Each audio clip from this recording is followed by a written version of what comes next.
Hello guys! Nandito tayo ngayon sa Matukad Island.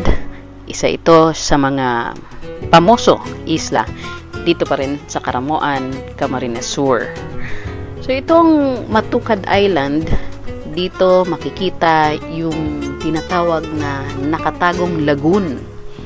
Ito syempre ay maaabot mo lang kung ikaw ay aakyat sa mataas na mga bato. Punta natin yan, titignan natin. So, pag punta mo doon, itong mga bato, mga matutulis to. So, you have to be very careful. So, ang kwento nito, no, ayon sa mga matatanda doon sa Caramoan at sa mga kalapit isla nitong Matukad, ang storya nito ay tungkol sa misteryosong isda. Itong kwento ay nangyari mga 20 taon na ang nakakalipas, kung saan isang tidal wave na malaki ang nangyari at napuno itong mga malalaking bato, ang gitna nito, ng tubig. At naging lagoon, dito sa lagoon na to makikita ang 2 bangus o milkfish na hindi nila alam kung papaanong nakarating doon.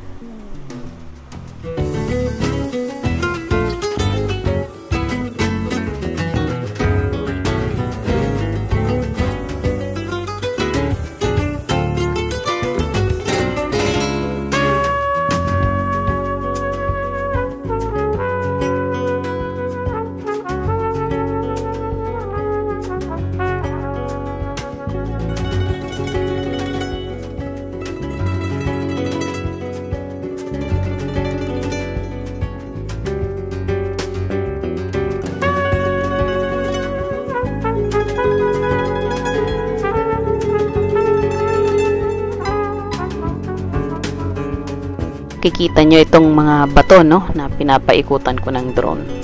Ganito kataas at katutulis yung mga bato na dadaanan ninyo.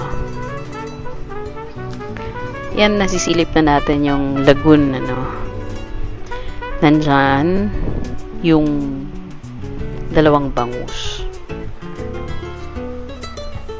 So ang kwento nito, matapos na magkaroon ng bangus noon, may isang lalaki at kasama ng kanyang anak lumabas at naghanap ng pagkain. So, hindi inaasahang pagkakataon na diskubre nila ang nasabing lagoon. Nakita nila ang 2 bangus at hinuli nung tatay yung isa at umuwi at pinakain sa pamilya. Kinabukasan, namatay ang buong pamilya. Simula noon, wala nang naglakas loob na kunin ang bangus dito sa loob ng lagoon. So, dati, nawala na itong isang bangus, pero sa hindi na naman maintindihang dahilan, may lumabas na isang bangus na naman galing sa maliit na isda. Ay lumaki ito at naging kasing laki nitong matandang bangus.